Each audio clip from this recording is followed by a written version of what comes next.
Namaste and good afternoon. Hope you've all been well and safe. This is Dr. Srinidhi Chidambaram, and I'm very happy to see you all again. We at Apollo Hospitals have always been at the forefront in creating channels of knowledge so that you not only prevent diseases and always live a life of good health, but also have authentic information on hand when you or your loved ones develop health issues. In the category of non-communicable diseases, a word that conjures up deep concern and worry in most of us is cancer. But the more we talk about cancer, understand what causes it, how you detect it early, how to access the latest methods of diagnosis and treatment, and above all, how to live a life of positivity and quality, the more easy it would be to conquer and survive cancer. So here we are presenting the Cancer is Conquerable series, where we tell you in a series of sessions what to expect whether you or someone you love has cancer. We will discuss some important organ-specific cancers in the forthcoming sessions, but also on important aspects of screening, prevention, and survivorship. You know very well that cancer is not one disease, but it is one of a large number of diseases characterized by the development of abnormal cells that divide uncontrollably and have the ability to infiltrate and destroy normal tissue. It is an important cause of death and disability in the world, but you must understand that survival rates are improving for many types of cancer thanks to improvements in cancer screening, treatment, and prevention. Today, we're going to talk about screening and early detection. So screening is nothing but certain tests that are done for specific types of cancer before the signs and symptoms appear. And that's important to know because the earlier you detect cancer, the easier it is to treat and cure. Another aspect is risk, and there are certain modifiable and non-modifiable risk factors for cancer that we must be aware of. And we must also know the link between risk and screening, because sometimes if you know your risk, you may need to have earlier or more extensive screening or even some interventions. So to illuminate and give us an overview of all this and to explain to us what is the importance of early detection and how to detect what are the screening mechanisms for cancer, I'm privileged, delighted, and very honored to welcome Dr. Rakesh Jalali, Medical Director and Lead Neuro-Oncology of the Apollo Proton Cancer Center and Oncology Vertical of the Apollo Hospitals. Dr. Rakesh Jalali is an internationally renowned key opinion leader in oncology, particularly known for high-precision radiotherapy techniques. And over the years, he has done path-breaking research in the field of cancer treatment, enhancing the quality of life for innumerable cancer patients and developing appropriate research models.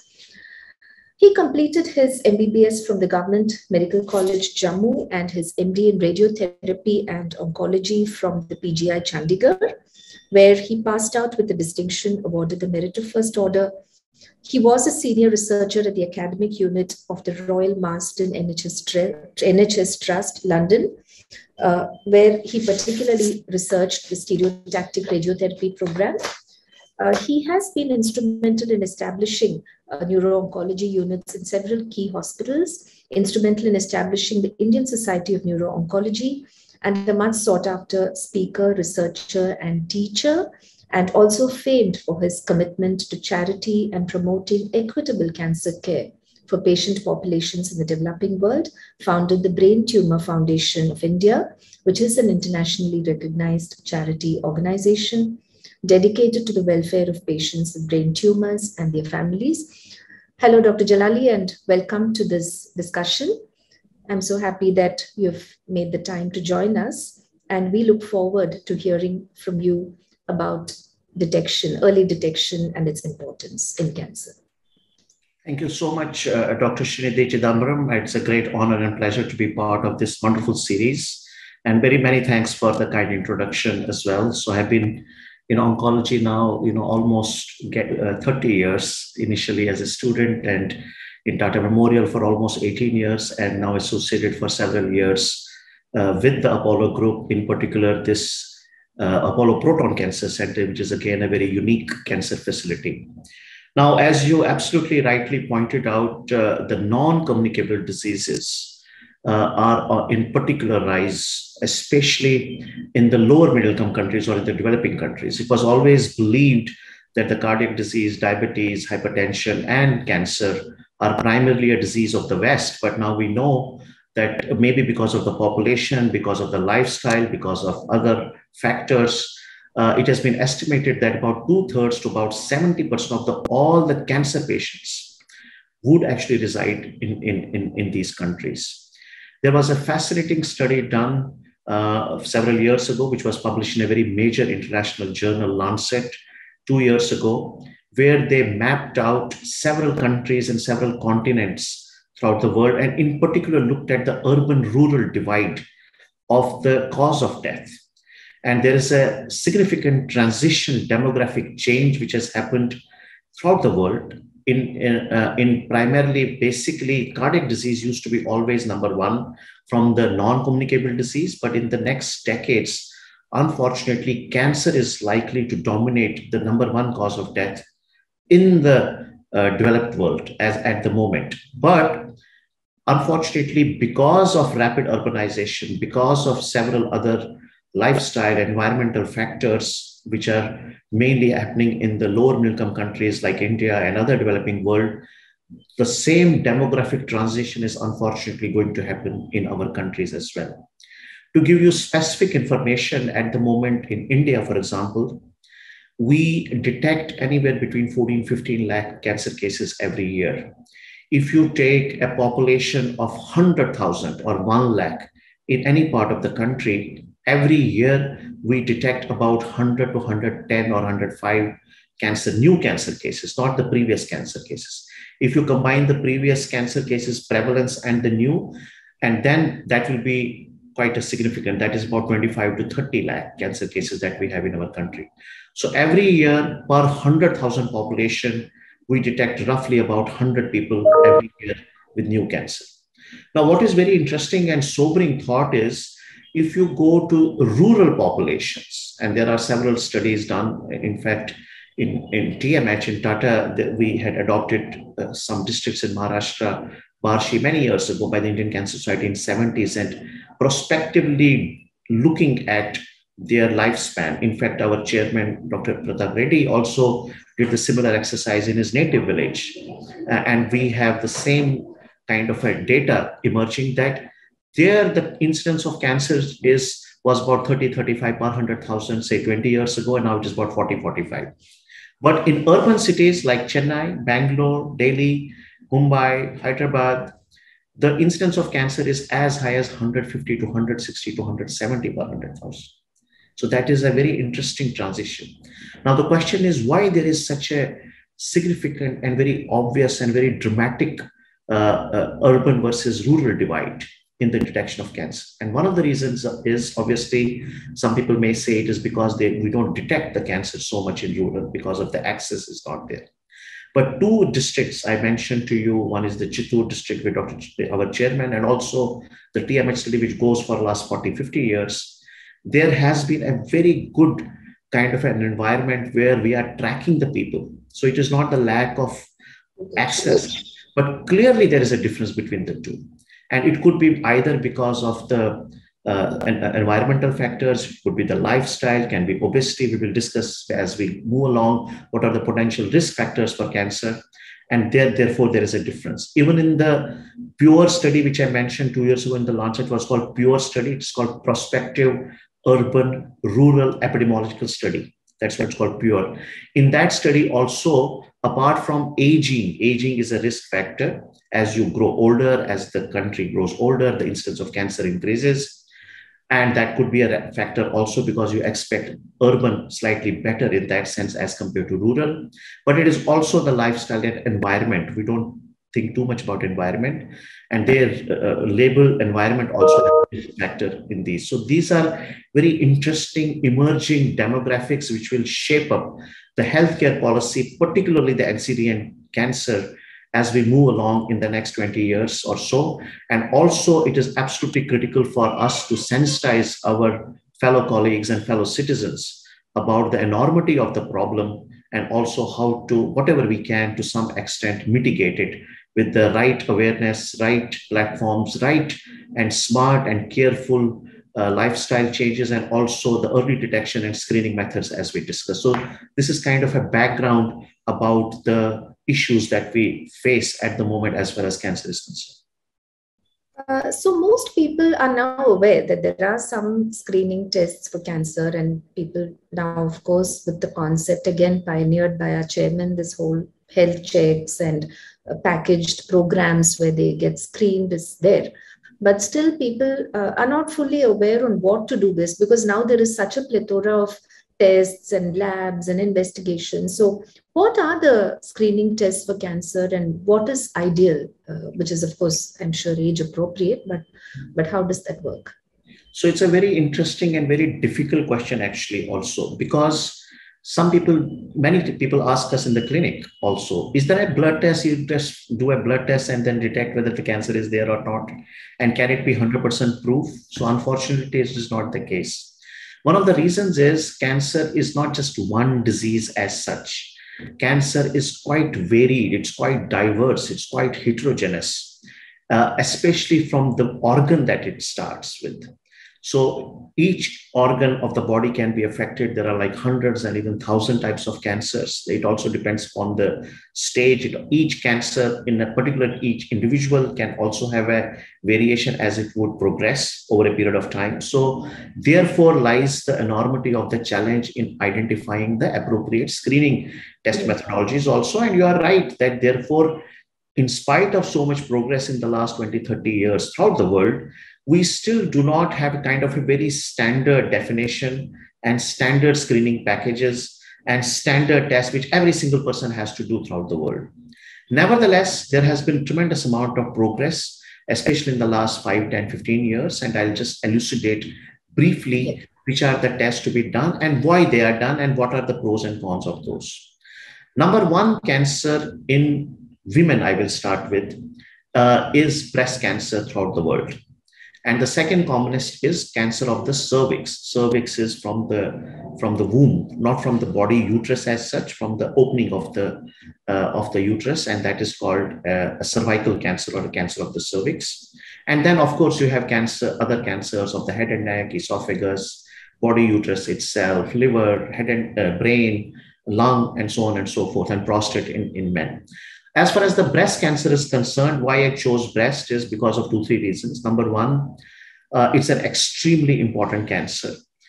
Previously in India, cervical cancer used to be the number one cancers for all these years, even when I was studying and I was working in the initial part of my career, except major metropolitan cities like Mumbai. Bombay was always having breast cancer right from 70s and 80s as compared to the rest of the country. But now, unfortunately, all metropolitan cities like Chennai, Delhi, Hyderabad, Bangalore, all these cities, and also tier 2 cities, also now breast cancer is number one cancer. So there has been a transition of that. And it's also because cervical cancer has come down, which I'll talk to you in a subsequent interaction. So the reasons for increase of the breast cancers are, number one, breast cancer risk factors include, first of all, age. As you age, so the overall age population is increasing. At the moment, the average life expectancy in India is about 65, 67 years in men, and women always do better than men in all aspects of life, including life expectancy. That is about 68 to 69 years. So that is the median life expectancy. But in an urban population, it can be 75 to 80 to 85 years. So that is one risk factor. Second is obesity. Obesity is an extremely important risk factor and is related to the hormones of estrogen, which are accumulated in an obese person, an obese woman, and she has at a higher risk of developing breast cancer. Number 3 is nulliparity, which means no children or late age at marriage or late age where you have the first child. Fourth reason is if you have not breastfed your child. So that increases the risk of, because when you do the breastfeeding, why pregnancy decreases the risk of breast cancer is because it is dependent on the hormones, estrogen and progesterone, which are on the monthly menstrual cycles. But during pregnancy, you have about 9 months where there is no menstrual cycle. And that is a protective mechanism which a mother gives for herself to reduce the risk of breast cancer. And therefore, if you breastfeed a child, your actually menstruation will be further delayed by 6 months to 9 months. That gives an additional benefit. But if you do not breastfeed, then the menstruation can come earlier, and therefore breastfeeding is also correlated with the reduction of the breast cancer. Fourth reason is if you have any family history. If some woman does have breast cancer, the mother and the sisters and the children are at a slightly higher risk of developing breast cancer. So the screening methodologies become even more important. Lack of exercise, highly saturated food habits, environment to some extent, smoking and alcohol, and the use of estrogen-related contraception and hormone replacement therapy sometimes in a post-menopausal women.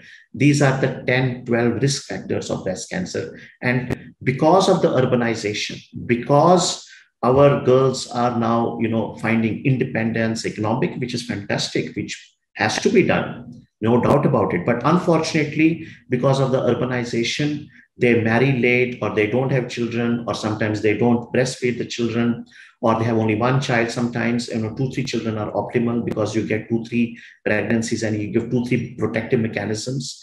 And therefore, in the Western population, in Europe and West and America, where it is much more pronounced, all these risk factors, and including obesity and environmental factors. So therefore, in US, for example, the average of, I told you, India is about 100 per 100,000 population.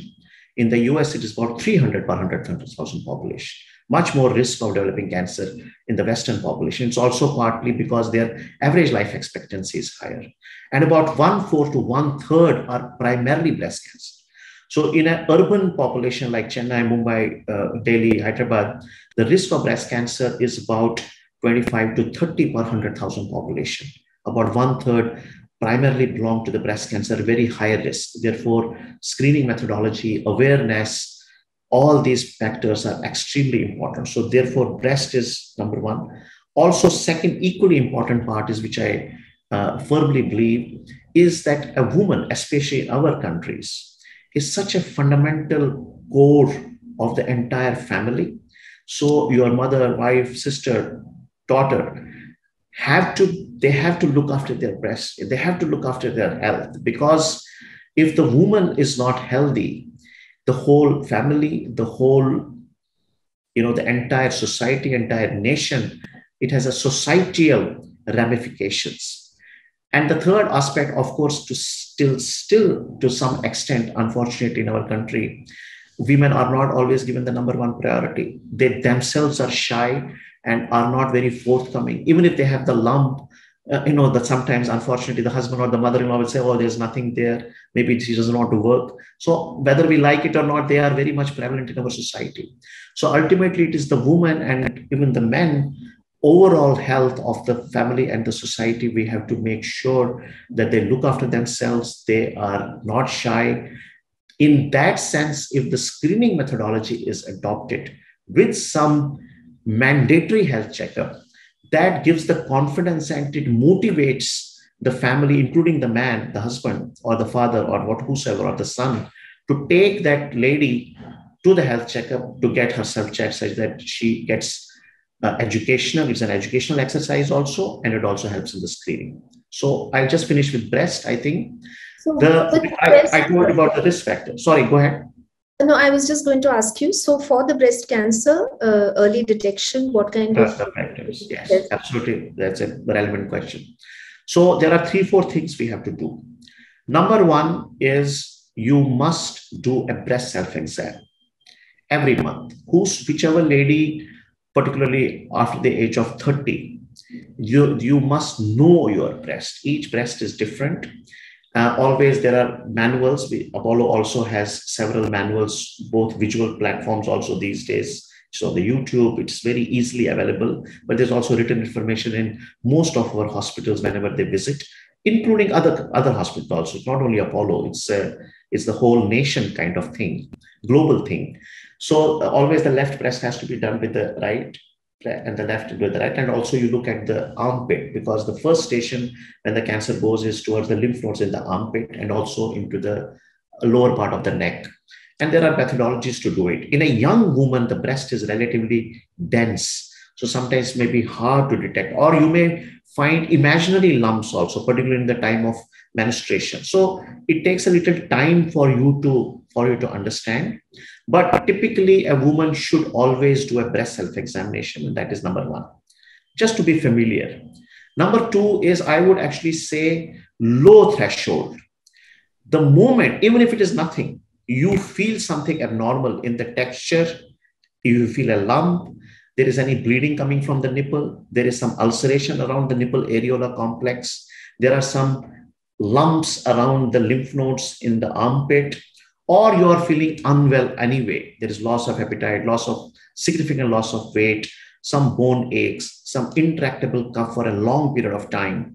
These are all the signs that there is something not good correcting. It may not be cancer, but the threshold is that you must visit your family physician or go to the nearest major hospital. It may not be even a cancer center. It can be any other hospital which has a preventive health checkup. And most of the hospitals, including all Apollo hospitals, have that thing either digitally or in a physical manner, and they will get themselves checked. So one is the breast self-examination. Second is the low health. After the age of 40, it has been recommended that you should get a mammogram done. Mammography is a type of method of X-rays where a very, very early breast cancer, when it is in the pre-invasive stage, you can detect some abnormality. We may or may not do anything about it, but the radiologist and the doctor will look at it. There are methodologies, there are criteria as to which are suspicious lesions where we can do a directed biopsy, or which are safe and benign, which you don't have to worry about. But it sensitizes the woman about the importance of the health checkup. So 40 to 45, typically we say every 2 years. Beyond 45, every year, once a year, you must do a mammogram. If by chance mammography is difficult, sometimes it is a very dense breast, we also combine with an ultrasound, what is called sonomammogram. You do a sonography and you do a mammography. The yield is very, very high in an experienced person, 90-95%. These days, we do it on a digital platform also. You don't need a film. And in a very young woman, maybe in late 20s or 30s, particularly with family history or something, sometimes we also do MRI examination, because that will detect the breast lump, or if it is suspicious of a breast cancer, very, very nicely. And then again, what we have seen sometimes is either by the lack of education of the woman or the family, but also sometimes to the doctors. We need to educate our general practitioners, all the doctors should know how to send the person in an appropriate person. I'm not using the word patient because they may not have cancer. So they are just a normal person at the society. But that revolution, that insight, that motivation, it has to be part of, like we pay an electricity bill. Similarly, did we do our annual mammogram? It should be as routine and mundane as it sounds. And then it will really, and there is tons of data out there in the West, including in India, that if you adopt these methodologies, your early detection will become better. As everyone knows, the earlier you detect cancer, the cure rate becomes very high. In a pre-invasive cancer, or even in stage 1 cancer, when the cancer is localized, less than 3 centimeter or 2 centimeter lump, you can cure the woman, not for 2, 3, or 5 or 10 years, for the rest of her life in more than 90% of the cases. And if it is stage 2, now it is 70 to 80%. There is tremendous advance in cancer treatment, also, by the way, in parallel. But at any point of time, every oncologist, every doctor, every healthcare professional, including yourself, Dr. Srinidhi, would love our cancer patients to come very early, such that, and we have to accept it. We have to accept that cancer is out there because of the numbers I told you. So the earlier we deal with it, the better it will be. So in general, these are the tests. I just summarize again. Mammogram after the age of 40 years, every 2 years. After 45, every year. You may have to combine with sonography sometimes, but sometimes with MRI, that the doctor will tell you. If you still, because what is called interval cancer, by the time 1 or 2 years is there, you still have a slight chance. So you still must inculcate the culture of breast self-examination yourself, or what is called clinical breast examination. Sometimes in rural places, or because of cultural taboos or the education levels, the woman may not do self-examination herself. But when she goes to an Anganwadi worker or a nurse or a doctor, there are methods where the clinical breast examination can be done in a healthcare worker in a mass screening methodology throughout the country. And they will tell us what is to be done. And then you do a biopsy, you detect, maybe it is no cancer, but at least you are free then, you don't have that issue. And if by chance, God forbid, you do detect a cancer, immediately access the treatment, and the cure rates are exceedingly high. Finally, two more things. If somebody has a family history, then this 40-45 years does not apply. As soon as even 25 to 30 years, the doctor will tell you whether to do a sonography. At least don't expose them to mammogram, because that has x-rays also in a young person. So then the threshold becomes lesser. And finally, is that whatever you may do the screening, there is also the counter argument that screening, some people then just forget it. They will not bother about their exercise, about their obesity, about their lifestyle. They know, no, I'm doing an annual mammogram. Mammogram or a screening test or a health checkup will not obviate or replace the need of a very disciplined, healthy lifestyle, particularly if you have one of those risk factors which I mentioned in the beginning, or you have a family history. That kind of completes the breast cancer part of the screening methodology. I have one question here, doctor, about we have been also, people ask about the genetic testing and so on for breast cancer. Is that part of the regular screening, or who needs to do that? We do not do, there is no evidence based on large amount of clinical research and data that a routine testing is done for genetic testing. There are two particular genes which are implicated in breast cancer. They are called BRCA1 and BRCA2. And it is a slightly difficult test to do, but we do it routinely these days throughout the country. It takes few weeks for the report to also come. It is indicated only in 2 or 3 scenarios. Number one, if you have a family history. If you have a strong family history, a woman has detected a breast cancer, but then the risk towards the sibling or to the mother or to the daughter, even cousins sometimes from the maternal side particularly, they sometimes and particularly if there are 2-3 families, then there's a genetic counselor, and then we advise to do BRCA1, BRCA2 testing. Second scenario is, unfortunately, sometimes the woman can have 2 cancers at the same time on the right and left. That also has a predisposition of a BRCA1, BRCA2. And thirdly, if there is an anxious family that we also encounter and they don't want to do release any charge, the mammo is clear, there is no lump, but still they would like to do. So on a case-to-case basis, not in every case, we do the BRCA1, BRCA2 genetic testing for breast cancer. There are other genetic testing also to be done. For example, in colorectal cancers, the cancer of the intestines, of the colon and the rectum, which also both in men and women, especially slightly in men, but also in females, is among the top 5 cancers throughout the world, including in India and the US and other Western countries. We also try to do a routine mass screening examinations for the colorectal cancers also, for example, colonoscopies. So in a high-risk individual with obesity, with some previous colon disease, again, some family history, there are some familial cancers also which run in families in colon cancers. On a case-to-case basis, we also do some different, they are not BRCA1, BRCA2, there are different type of genetic testing to be done. If I may interrupt you a minute, doctor, you mentioned this word strong family history. So there is, so what is a strong family history? Does it mean that, it is because we hear that sometimes it's the maternal side. What should prompt a person to, undergo all these extensive, what is a strong family history? The consensus is building that anyone in the family actually, regardless of the type of cancer, should at least sensitize the family members to seek an opinion from an oncologist or also do a preventive health checkup. That doesn't mean that they are at a slightly, at a higher risk, because the familiar cancers are only few cancers where we have shown a strong correlation.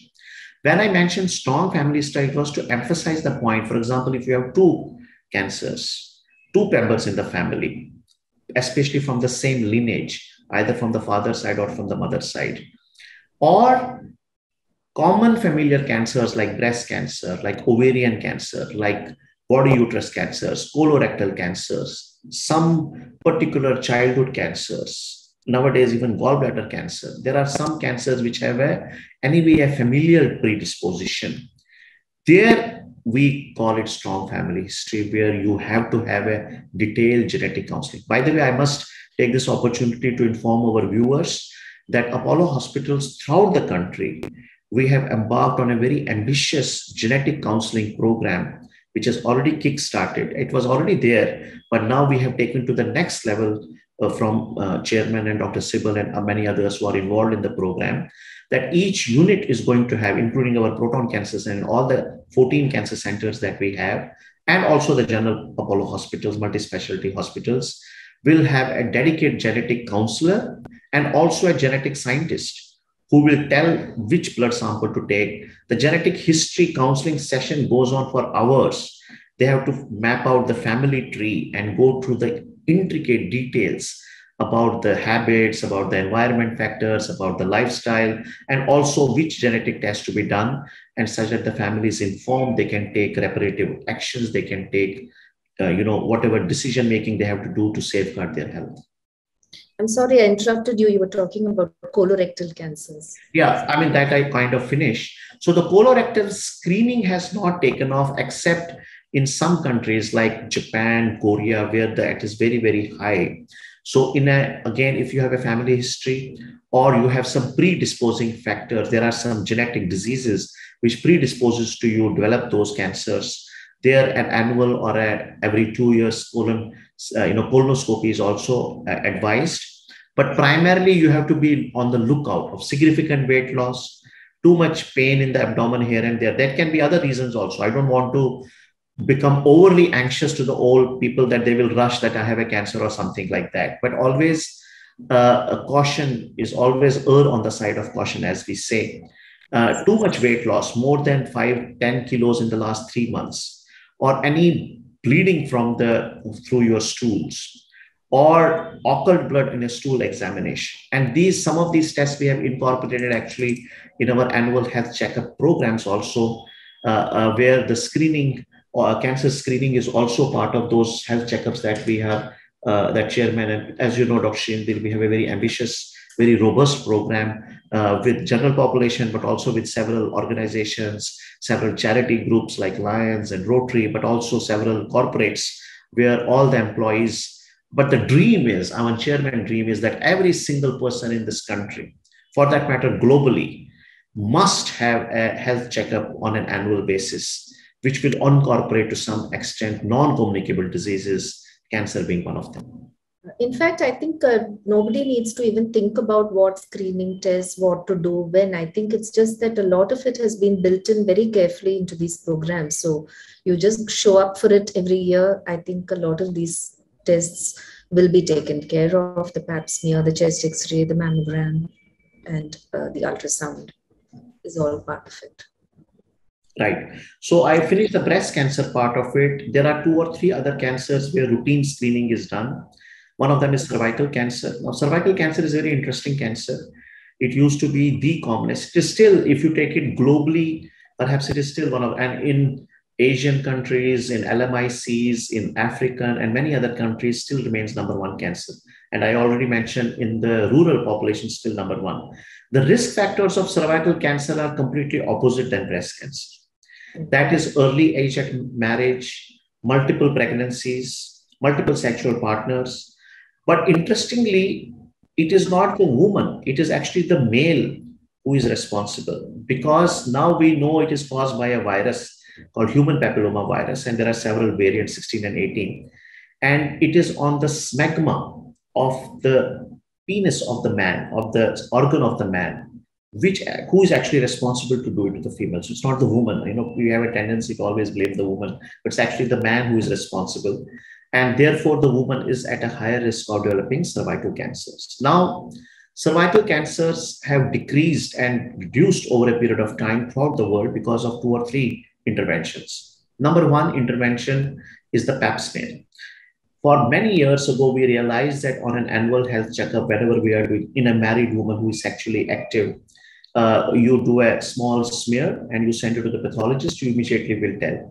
If there are any atypical cells. They are not typical cells. Whenever they're atypical, that doesn't mean cancer, but then you have to examine them properly and take a biopsy and it will prove or disprove. Again, beautiful, very strong scientific correlation between the curability of cancer with the stage. If you detect stage 1 cervical cancer, the cure rate is almost 95 to 100%.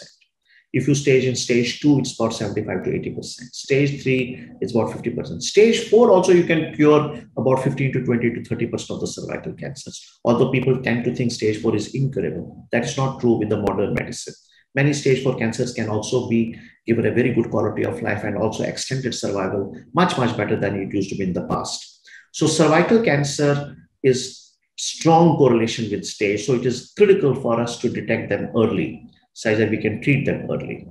And therefore, pap smear became very, very common. Now, fascinating data came from India, including Tata Memorial and other centers, where sometimes there was a challenge of doing a pap smear in a routine screening model. Nowadays, we have the ambulances, we have healthcare vans, we have screening teams who go to village and district to district, we map them. There was an unbelievable study done in Mumbai for the last 20 years. It has been done, where 150,000 women were randomized. There is no national screening policy for cervical cancer, unfortunately, in India. Still, it is only in the matter of word of mouth and sessions like we are doing now, not like a mandatory health screening like in the West. So 150,000 women in late 90s were randomly allocated to two groups. One group was done, and it was slums of Mumbai. One group was done where just an education was done like we are doing now. And the other group was done a screening test for cervical cancer and also clinical breast self-examination, clinical examination by a trained health worker. And the data is published. It is a major contribution to science from our country. And we showed that significant reduction of death rates, not only the detection of early cancers, but it translated into improved survival, which is actually the hardest endpoint for any screening methodology. It should reduce the survival because you have investment also, you have to balance it out in a mass screening with a large population that we have in India. It reduced the incidence and survival cure rate. It increased the cure rate of cervical cancers for these 150,000 women. Two interesting points. Number one, and self-examination for breast cancer also improved the survival, by the way. The two important points. Instead of pap smear, they used what is called visual inspection, VIA test. It is just using some vinegar, which is very easy. It's called VIA, visual inspection by acetate. And it is much simpler. You don't need too much slides. You don't need very trained pathologists and professionals. In a trained health worker can detect. So it is replacing the pap smear to some extent because it is affordable, very cheap, easily accessible, and more compliance of the women in the rural India as well. So that is number one. You still have to do sometimes PAP, if either PAP or VIA, and is adopted by WHO also now. Second, very interesting point, because Dr. Srinidhi, you are a doctor also, will be fascinated that how the randomization, how could they random, and Mumbai is a moving population. So they used to tag their addresses every 3 months. The Anganwadi worker will go, they will take care of the local teacher or the local politician or a local don, or so as to say, in these slums. It's a fascinating story. And second, what they did was they randomized them to along the either side of the railway track. This side of the railway track is group 1, this side of the railway track is group 2. And then they flagged them for the last 25 years. So what I want to say is that these are the methodologies that you have to do. And this was a fascinating study done in Mumbai, contribution to the world. So cervical cancer is according to the pap smear and the VIA. But second thing also is very important. Two more important things. Second is, over a period of time, cervical cancer has reduced anyway in the country. And that is because of improved hygiene.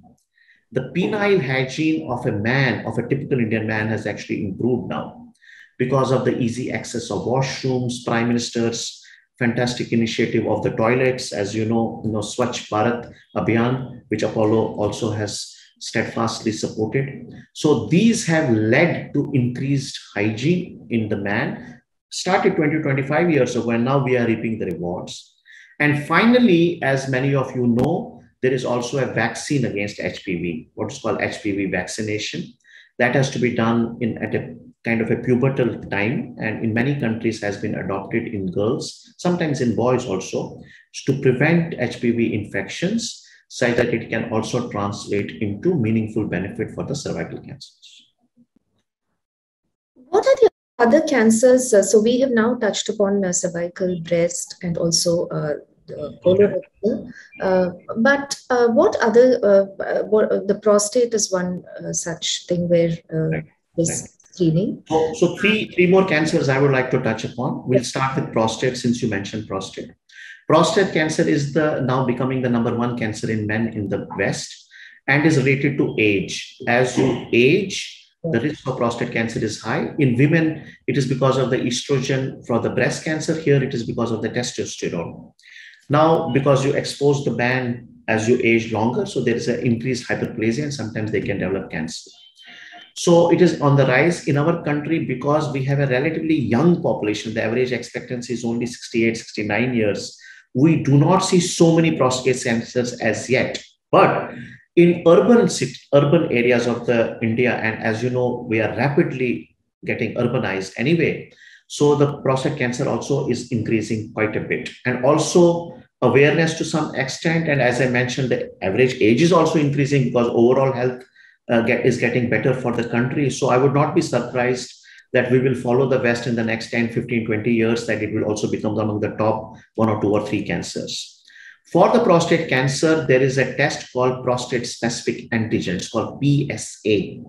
PSA is a routine blood test. We advise anywhere age between 60, 65 years, you must do a PSA. Some people say even at the age of 50, 55, you can do the PSA test. It is not part of the mass usual screening policy, but in all Apollo Master Health checkups, as well as the screening programs, we definitely advise, as you do in the US or in the Western European countries, in Japan and Australia and so on and so forth, that you must do a PSA test. And if the level is slightly higher, that does not mean you have prostate cancer.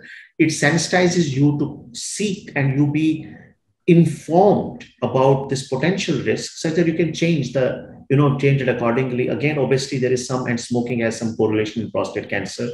And also you will be sensitized to do it on an annual basis. As soon as the PSA level is rising, you can do the appropriate MRI or ultrasound, sometimes take a biopsy. Early prostate cancer, highly curable. Up to even stage 3 also, you can cure up to 70 to 80%. Stage 1, almost 100%. Sometimes many early prostate cancers, we just do surveillance. We don't even treat them. We just see them annually. And if they are increasing, then only we do radiation these days very much. Proton therapy, also very good technology. Also robotic surgeries are available. And there are some hormone treatments also available for prostate cancer. So that is #1. #2 is, I wanted to touch about head and neck cancers. Why head and neck cancers? Especially about the oral cavity, oropharynx, and the larynx. Unfortunately, head and neck cancer is #1 cancer in men in our country. It is not #1 in US or something. And we are #1, but we should not be proud that we are #1. Unfortunately, we are #1 here. And the reason is because of tobacco, especially the smokeless tobacco, the BDs sometimes also, which is smoking, but also the pan parag, the gutka, the pan masalas, and so on and so forth. There are several forms and shapes, canny, and there are many zarda and all these extremely prevalent, not only in rural and semi-rural and semi-urban, but also in urban populations. Fortunately, the cigarette smoking has reduced over a period of time because there is a social taboo, there is awareness. But unfortunately, the pan parag and all these are very, very prevalent. You will be shocked to know, many years ago, I was also involved in that survey, in the Maharashtra school boy survey.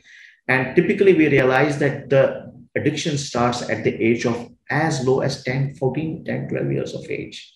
The reason is, in public, in presence of a family member or a teacher or an elder, you still will not smoke a cigarette, you will try to throw it.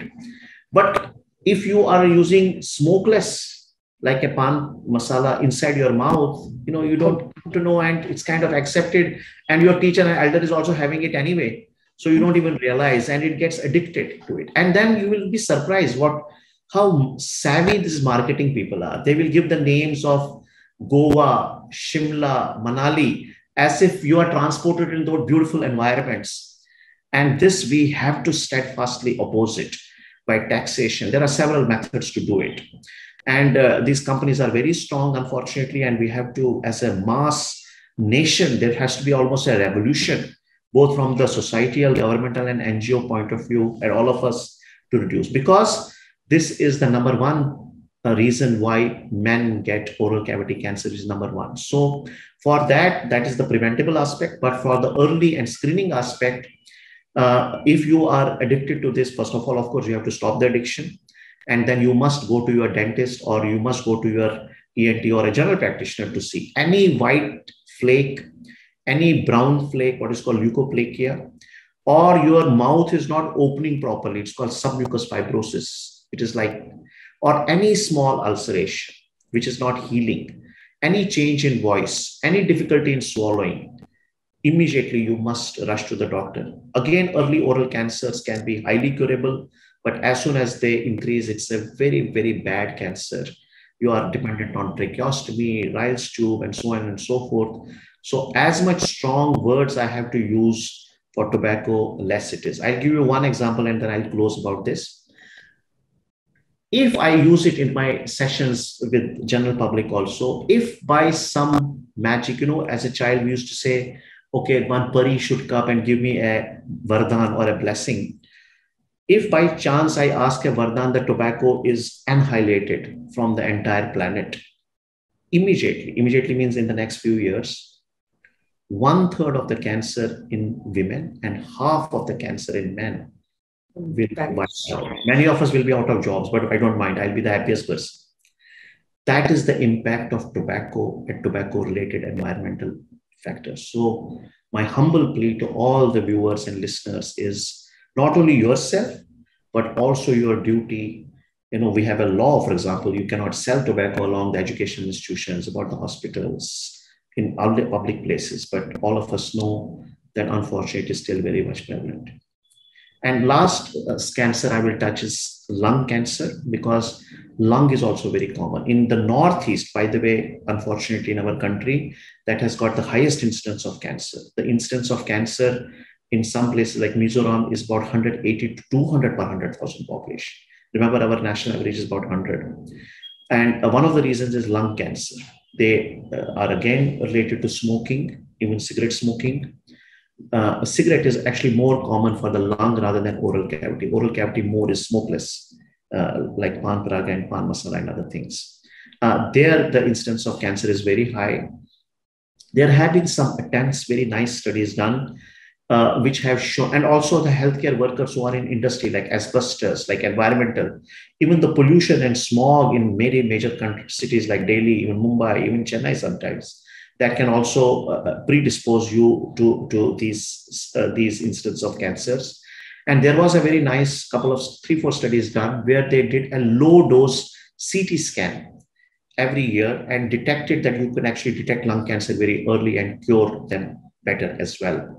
But it is a humongous task, because every person, to subject them to CT scan every year is very, very difficult. So people are postulating that in high-risk populations who are chronic smokers, who are exposed to these industries, either they work there or in the vicinity of those, or who are exposed to very high environmental pollution, or has a family history of these cancers, at least those cancers we could detect, we could do a yearly CT scan. It's a low dose CT, it doesn't cost too much X-rays, but is enough to detect an early cancer such that you sensitize the population.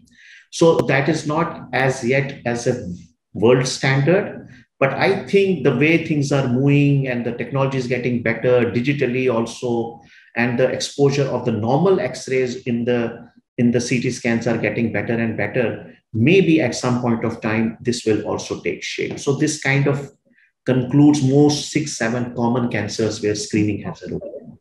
People also do a routine as part of our health checks and ultrasound of the abdomen and the pelvis. So would also help in ovary and Yeah. to what So extent I'm liver or I'm glad you mentioned ovary, because ovarian cancer also becoming common, unfortunately, throughout the world. And there is no known risk factor of ovary as compared to body uterus or breast and colorectal, and we discussed about it. And ovary is unfortunately a difficult cancer to detect, because by the time you have an ovarian cancers, about 60 to 80% of them will be in stage 3. You just don't detect them early. Otherwise, an incidental finding you may detect. You do ultrasound for something else, you find some ovarian mass, may not cause any symptoms.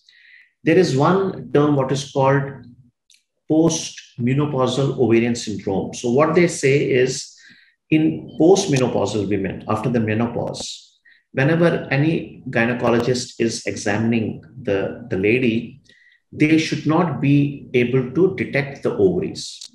So if they can palpate it, that's why it's called palpable ovarian syndrome. There is a high index of suspicion there is something going on. Otherwise, they should not, because after menopause, they can atrophy, they can go down. But if you are palpable, you're able to detect, that means something is gone. People have also tried, there is a tumor marker for ovarian cancer, it's called CA125. People tried to do some data and some studies that can we do a screening of CA125 like PSA, and CEA is also another tumor marker we do in colon cancer sometimes. It's called carcinoembryonic antigen. But unfortunately, the investment and the detection rate and ovarian cancer, although it is coming, it's not among very, very high like breast cancer. So it does not equate with that. But in any family history, or somebody is conscious, or you detect something abnormal, or you have the palpable ovary, then as a part of master health checkup or a screening checkup, you must do CA125 for ovarian cancer as well. I think, Dr. Jalali, you have given us a complete overview of not only screening, but also the complete thing about all the common cancers. So I'm sure our viewers have found it very useful. And I personally found it so educative because I am also public health. I did my MD in community medicine. So these kind of discussions on studies were really refreshing and illuminating to me. Thank you so much. So dear viewers, I hope that now you have got the summary of this, which really means that you need to get an early start and be aware and undergo these master health checkups or the screening programs as advised, not only for cancers, but also your general health, for your cardiovascular health. So just go for that annual health check. And I think most of these screening tests will be covered. And also, as doctor said, daily choices do affect cancer risk. So make sure you're very alert and very aware.